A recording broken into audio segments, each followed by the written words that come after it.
Mientras Hernán Cortés celebraba la caída de Tenochtitlan en 1521, en lo más profundo de las selvas de Guatemala, un reino maya preparaba una resistencia que duraría 176 años más. En las aguas cristalinas del lago Petén Itzá, rodeada por una vegetación tan densa que parecía impenetrable, se alzaba una isla que guardaba el último secreto del mundo maya, Tayasal. Aquí, cuando el resto de América ya había caído bajo el dominio español, los itzáes mantenían viva una llama que muchos creían extinguida para siempre. La historia que estás a punto de escuchar no aparece en los libros de historia tradicionales, porque durante décadas los conquistadores prefirieron silenciar este capítulo. Un reino que se burló del poder colonial durante casi 2 siglos, que mantuvo sus tradiciones, sus dioses y su independencia cuando parecía imposible hacerlo. Para entender la magnitud de esta resistencia, primero necesitamos retroceder en el tiempo. Cuando los españoles llegaron a América, los grandes imperios cayeron como fichas de dominó. Los aztecas resistieron apenas 2 años. Los incas, a pesar de su vastedad, sucumbieron en menos de una década. Pero los mayas escribieron una historia completamente diferente. La conquista de Yucatán había comenzado en 1527. Apenas 6 años después de la caída de Tenochtitlan. Francisco de Montejo, el adelantado, se lanzó contra las ciudades mayas del norte con la confianza de quien había visto caer imperios enteros. Sin embargo, lo que encontró fue algo completamente inesperado. Una resistencia feroz, organizada y determinada. Durante 20 años, los mayas del norte rechazaron una y otra vez los intentos de conquista. Utilizaban tácticas de guerrilla, conocían cada sendero de la selva, cada cenote, cada refugio natural. Los españoles, acostumbrados a batallas abiertas y conquistas rápidas, se encontraron atrapados en una guerra de desgaste que parecía no tener fin. Estudios recientes han demostrado que los mayas tenían una ventaja que otros pueblos no poseían: su territorio. La selva no era solo su hogar, era su aliada más poderosa.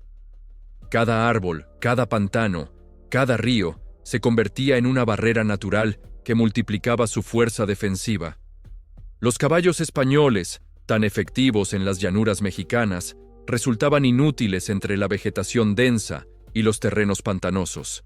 Pero la verdadera sorpresa llegó cuando los conquistadores se adentraron hacia el corazón del Petén, en lo que hoy es Guatemala. Allí descubrieron que existía algo más que resistencia. Existía un reino completamente funcional, con su propia capital, sus templos, sus mercados y su gobierno. Los itzáes de Tayasal no solo resistían, prosperaban. El rey, Canek, cuyo nombre se transmitía de generación en generación como un título dinástico, gobernaba desde su isla fortaleza con una autoridad que los españoles no podían ignorar. Las crónicas de la época, aunque escritas por los conquistadores, no pueden ocultar cierto respeto hacia este último bastión de la civilización maya.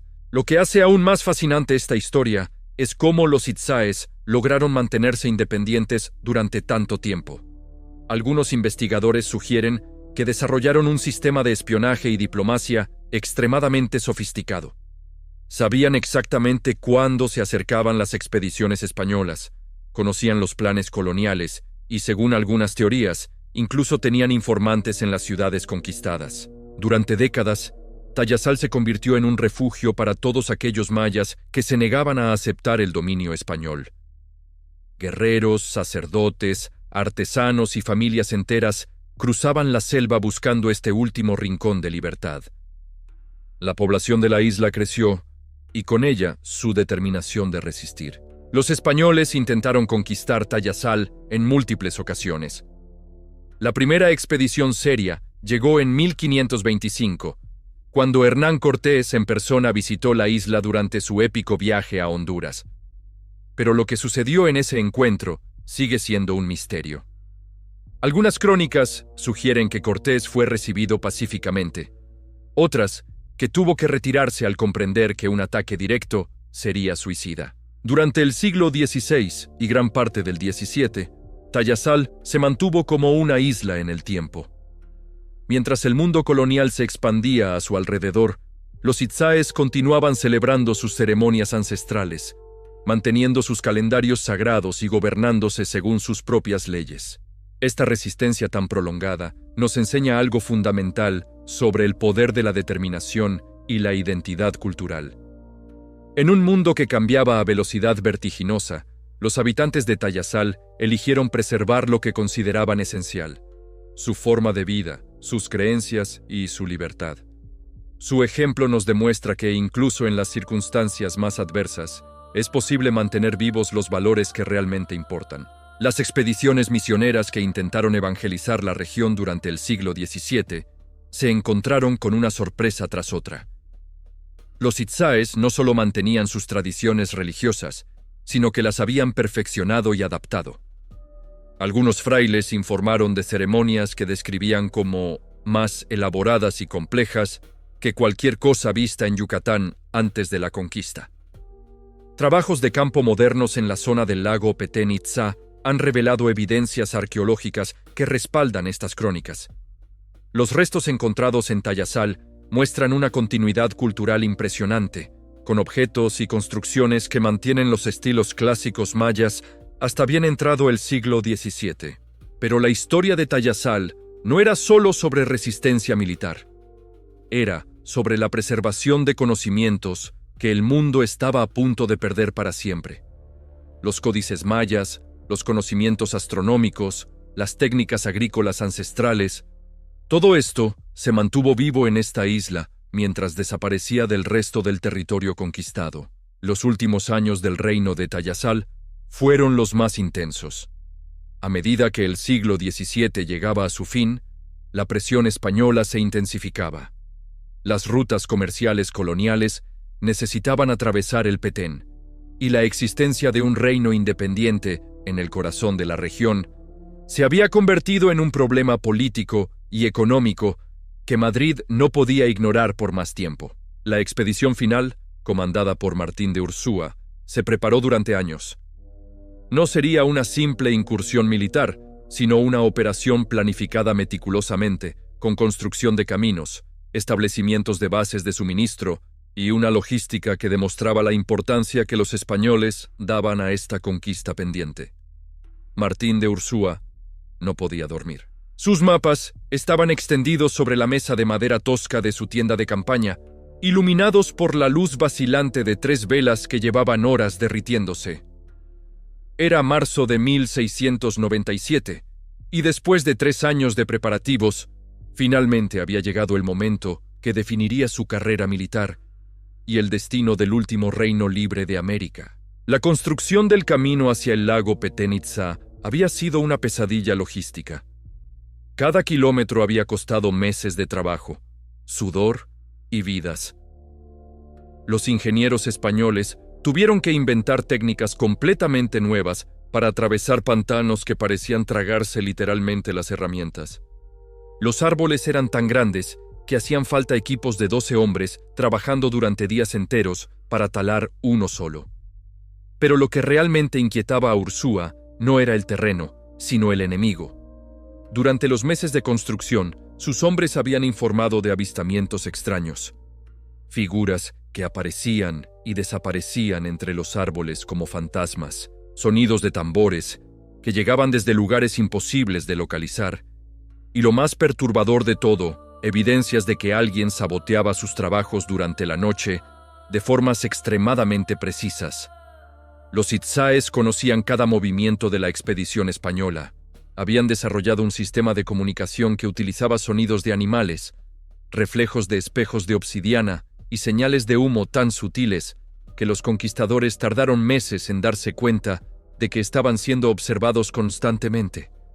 Era como intentar cazar a un enemigo invisible que siempre tenía la ventaja de conocer el terreno mejor que sus propias casas. Durante este tiempo, las cartas que llegaban de España mostraban la creciente impaciencia de la corona. El rey Carlos II había invertido una fortuna en esta expedición, y los comerciantes sevillanos presionaban para que se abriera la ruta comercial que conectaría definitivamente Guatemala con Yucatán. Tayasal ya no era solo un problema militar, se había convertido en un obstáculo económico que afectaba los intereses de medio imperio. Mientras tanto, en la isla, el rey Khan Ek se enfrentaba a sus propios dilemas. Los consejos de ancianos se reunían cada noche en el gran templo central, debatiendo estrategias que sus antepasados nunca habían necesitado considerar. Por primera vez en su historia, los itzáes se veían obligados a plantearse la posibilidad real de una derrota definitiva. Las discusiones internas revelaban divisiones que hasta entonces habían permanecido ocultas. Un sector, liderado por los guerreros más jóvenes, abogaba por un ataque preventivo contra las bases españolas antes de que completaran sus preparativos. Otro grupo, encabezado por los sacerdotes más ancianos, interpretaba las profecías mayas como una señal de que había llegado el momento de la gran transformación y que resistir podría traer consecuencias cósmicas impredecibles. Los textos sagrados que se conservaron hablaban de ciclos temporales que debían cumplirse, de eras que terminaban para dar paso a otras nuevas. Esta perspectiva espiritual del tiempo chocaba dramáticamente con la urgencia militar del momento. Algunos sacerdotes llegaron a sugerir que tal vez era el momento de negociar, de encontrar una forma de preservar la esencia de su cultura dentro del nuevo orden que parecía inevitable. Sin embargo, existía un tercer grupo, mucho más misterioso, que apenas aparece mencionado en las crónicas posteriores. Según algunos investigadores modernos, estos individuos habrían planificado algo completamente inesperado: la dispersión controlada de su conocimiento y su cultura hacia refugios secretos distribuidos por toda la selva, garantizando que incluso si Tayasal caía, la civilización itzá podría renacer en el futuro. Esta teoría se basa en hallazgos arqueológicos relativamente recientes que han identificado asentamientos menores en ubicaciones extremadamente remotas, todos ellos mostrando signos de ocupación intensa durante los últimos años del siglo XVII, como si los itzáes hubieran creado una red de ciudades refugio, preparándose para el escenario más pesimista. La tensión se hizo insostenible durante los primeros días de marzo. Los exploradores españoles habían logrado finalmente llegar a las orillas del lago Petén Itzá, y por primera vez en la historia, soldados europeos contemplaron con sus propios ojos la legendaria isla de Tayasal. Lo que vieron los dejó completamente desconcertados. No era la ciudad primitiva que esperaban encontrar. Las construcciones se alzaban con una majestuosidad que rivalizaba con las mejores obras arquitectónicas que habían visto en México o Perú. Los templos brillaban bajo el sol tropical con una blancura que sugería mantenimiento constante y cuidado meticuloso. En los muelles de piedra se balanceaban canoas talladas con una elegancia artística que hablaba de una sociedad próspera y sofisticada. Pero lo más impactante fueron las personas. Los itzáes, que podían observar desde la distancia, no mostraban signos de miedo o desesperación. Se movían por su ciudad con la tranquilidad de quienes se sienten completamente seguros en su hogar. Incluso algunos parecían saludar a los españoles desde la orilla opuesta, como si su llegada fuera un acontecimiento esperado, pero no temido. Esta actitud descolocó profundamente a los conquistadores. Durante décadas, habían visto cómo los pueblos indígenas reaccionaban a su presencia con terror, sumisión o resistencia desesperada. Pero nunca habían encontrado esta extraña combinación de serenidad y dignidad que emanaba desde la isla. Ursúa decidió intentar una negociación antes del asalto final. El 13 de marzo de 1697, envió emisarios con una propuesta de rendición honorable. La respuesta de Canek llegó al día siguiente, y su contenido sigue siendo motivo de debate entre los historiadores. Según algunas versiones, el rey maya aceptó dialogar, pero estableció condiciones que resultaban inaceptables para la corona española. Otras fuentes sugieren que su mensaje era en realidad un desafío elegantemente formulado. Lo cierto es que las negociaciones duraron 3 días exactos, durante los cuales se produjeron intercambios de regalos y mensajes que siguieron protocolos diplomáticos extremadamente complejos. Los españoles Ofrecían preservar la vida del rey y su familia a cambio de la rendición incondicional. Los itzáes, por su parte, planteaban la posibilidad de convertirse en vasallos del rey de España, manteniendo su autonomía interna. Una propuesta que Madrid había rechazado categóricamente desde el principio. Durante estas negociaciones, ocurrió algo que cambiaría para siempre la percepción que los españoles tenían de sus adversarios. Canek envió como regalo a Ursúa un códice elaborado específicamente para la ocasión, en el que se narraba la historia completa de la resistencia itzá desde la perspectiva maya. Era un documento de una belleza artística extraordinaria, pero también una declaración política de enorme sofisticación. El códice, que desgraciadamente se perdió durante los siglos posteriores, contenía, según las descripciones, mapas detallados de toda la región, calendarios que predecían eclipses con precisión matemática, y lo que más impresionó a los españoles, referencias específicas a eventos europeos que los itzáes no deberían haber podido conocer. Esto confirmaría las teorías sobre su red de información, que se extendía mucho más allá de lo que nadie había imaginado.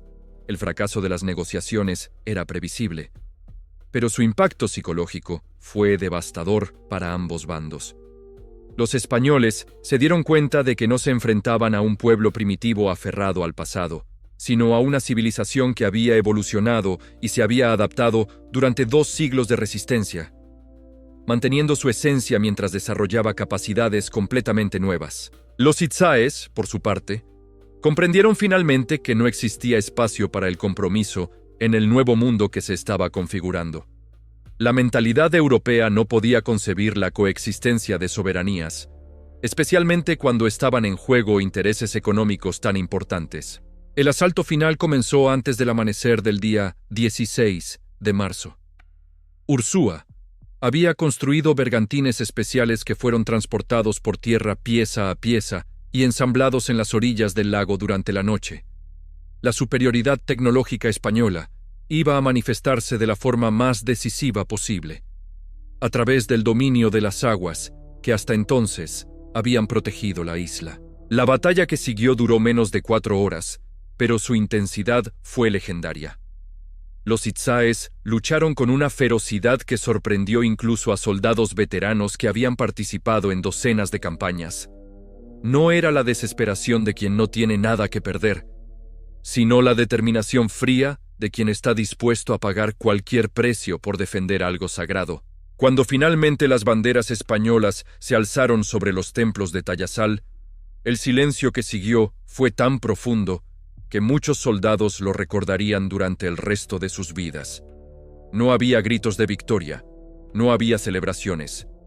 Incluso los conquistadores parecían comprender que acababan de presenciar el final de algo único e irrepetible. La caída de Tayasal marca el final oficial de la conquista de América, pero también el comienzo de una reflexión que perdura hasta nuestros días. Los itzáes nos demostraron que es posible mantener vivos los valores esenciales incluso en las circunstancias más adversas, que la resistencia cultural puede ser tan poderosa como la militar, y que a veces el simple acto de preservar lo que realmente importa ya es en sí mismo una forma de victoria. Su ejemplo nos enseña que cada uno de nosotros tiene la capacidad de proteger y transmitir aquello que considera valioso, independientemente de las presiones externas que enfrentemos, en un mundo que cambia constantemente. La historia de Tayasal nos recuerda que nuestras decisiones cotidianas sobre qué preservar y qué valores defender tienen el poder de influir en el curso de los acontecimientos mucho más de lo que podríamos imaginar. Pero el verdadero misterio comenzó después de la conquista, cuando los españoles se dieron cuenta de que algo extraordinario había ocurrido durante esos últimos momentos de resistencia. El rey Canek y varios de sus principales nobles habían desaparecido por completo, como si se los hubiera tragado la selva. Sus cuerpos nunca fueron encontrados, y las búsquedas exhaustivas que se prolongaron durante semanas no arrojaron ni una sola pista sobre su paradero.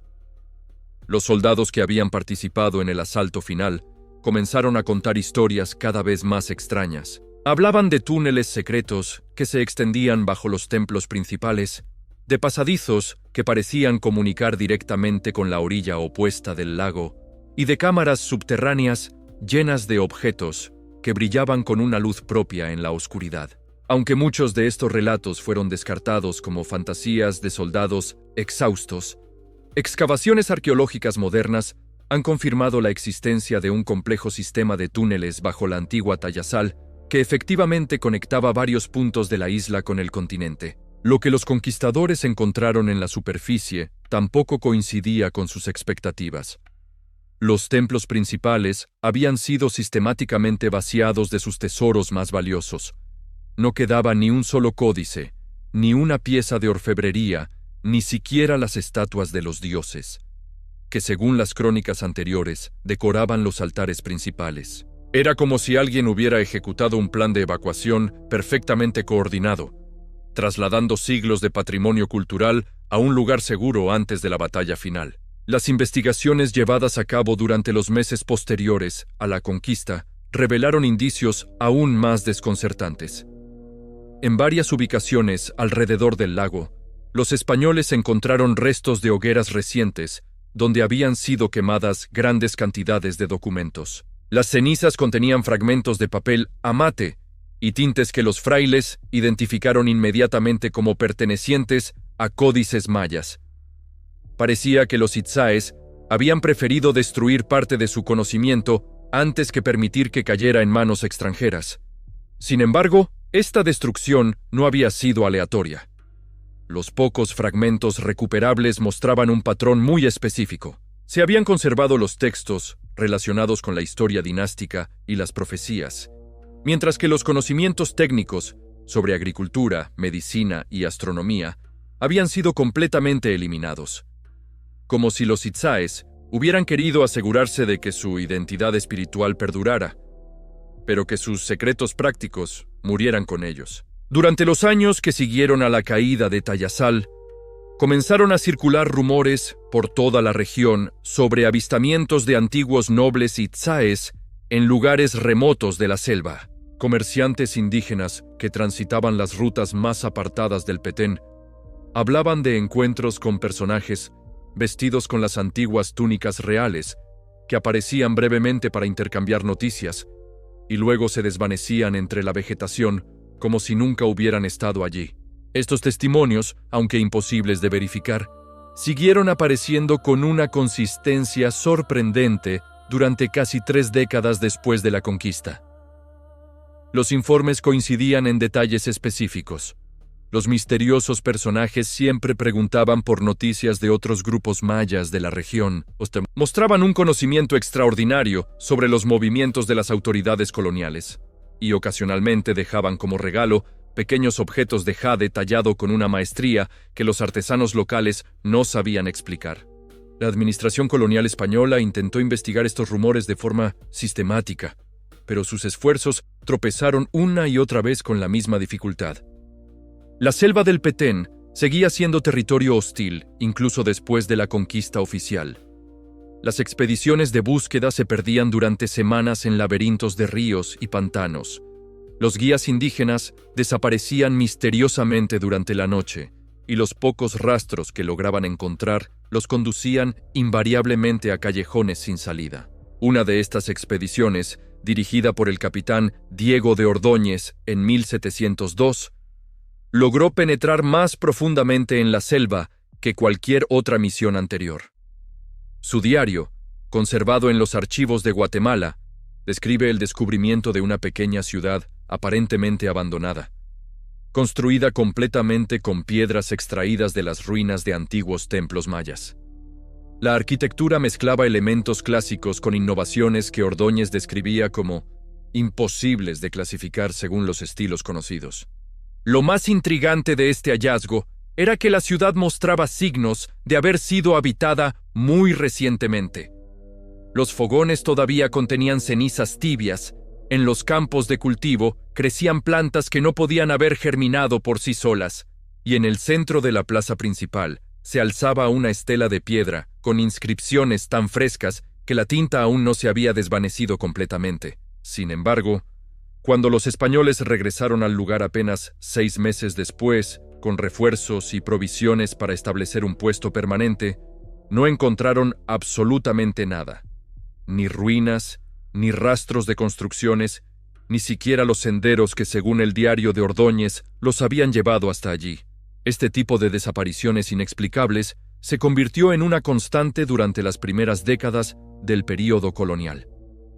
Varios funcionarios españoles informaron de encuentros con asentamientos indígenas perfectamente organizados que simplemente se desvanecían cuando intentaban regresar con autorización oficial para establecer contacto. Era como si existiera una civilización paralela que se movía por la selva siguiendo sus propias reglas, apareciendo y desapareciendo según criterios que los europeos no lograban comprender. Los misioneros franciscanos que se establecieron en la región desarrollaron sus propias teorías sobre estos fenómenos. Fray Antonio de Ciudad Real, que pasó 15 años evangelizando en el Petén, escribió extensas cartas a sus superiores describiendo lo que él llamaba la resistencia invisible. Según su interpretación, los supervivientes de Tayasal habían desarrollado una forma de vida completamente nómada, manteniendo su cultura y sus tradiciones mientras se desplazaban constantemente por territorios tan remotos que las autoridades coloniales ni siquiera sabían de su existencia. Esta hipótesis cobraría fuerza décadas más tarde, cuando las exploraciones del siglo XVIII comenzaron a descubrir evidencias arqueológicas que parecían confirmarla. En ubicaciones separadas por cientos de kilómetros, los investigadores encontraron restos de campamentos temporales que mostraban características culturales idénticas a las de Tayasal, pero datados en periodos posteriores a la conquista. Como si grupos de Itzáes hubieran mantenido sus tradiciones intactas mientras desarrollaban una nueva forma de existencia adaptada a la clandestinidad. El impacto psicológico de estos misterios sobre la población colonial fue considerable. La idea de que los últimos mayas libres seguían existiendo en algún lugar de la selva se convirtió en una obsesión que influyó en las políticas administrativas españolas durante generaciones. Se establecieron puestos militares en ubicaciones estratégicas, se ofrecieron recompensas por información sobre asentamientos ocultos y se organizaron expediciones regulares de exploración que consumieron recursos enormes sin producir resultados tangibles. Paradójicamente, esta búsqueda infructuosa acabó beneficiando la preservación del ecosistema y las comunidades indígenas que realmente habitaban la región. Las vastas extensiones de selva que los españoles consideraban potencialmente peligrosas por albergar a los misteriosos supervivientes de Tayasal fueron declaradas zonas de acceso restringido, lo que las protegió de la colonización masiva y la explotación económica intensiva que devastó otras regiones de América. Los efectos de esta protección involuntaria se pueden apreciar todavía en la actualidad. El Petén guatemalteco conserva una biodiversidad excepcional y alberga comunidades indígenas que han mantenido tradiciones ancestrales con una pureza sorprendente, precisamente porque durante siglos fue considerado un territorio demasiado peligroso para el desarrollo colonial convencional. Pero tal vez el legado más fascinante de la resistencia Itzá sea la forma en que logró transformar una derrota militar en una victoria cultural a largo plazo.